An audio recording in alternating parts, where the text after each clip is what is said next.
Pesan Ketua Petir, usai polisi ringkus dua pelaku penyebab bentrok dua kelompok penjaringan. Dua dalang penyebab bentrok di kawasan Kamal Muara, Penjaringan, Jakarta Utara, Jumat tanggal 4 September ditangkap polisi.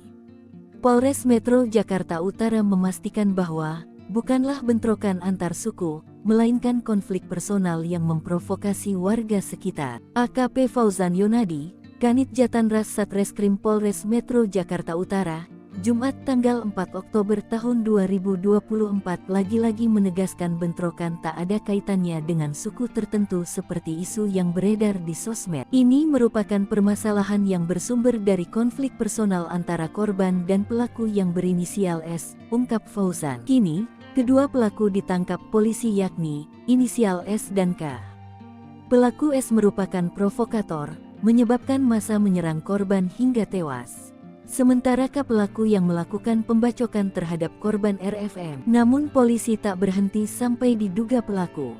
Fauzan memastikan bahwa polisi masih terus bekerja keras di lapangan untuk mengejar pelaku-pelaku lain yang terlibat dalam pengeroyokan. Saat ini anggota masih di lapangan, mengejar para tersangka lain. Mudah-mudahan dalam waktu dekat, kita berhasil menemukan tersangka lainnya, jelasnya. Kejadian bermula dari konflik pelaku S dan korban RFM.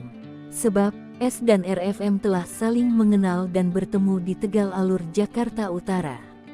Namun S membawa kabur sepeda motor milik RFM jenis Honda PCX dengan alasan akan digadaikan. RFM tidak terima lalu mencari S dan menemukannya di Kamal Muara, Penjaringan.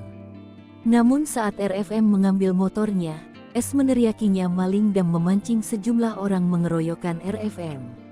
Lalu, salah satu pelaku, berinisial K, menyerang RFM dengan senjata tajam hingga tewas. Ketua Divisi Hukum Petir, Eften Alvarez mengatakan, keduanya pelaku sudah ditangkap dan meminta anggota Petir untuk menahan diri dan tidak terpancing.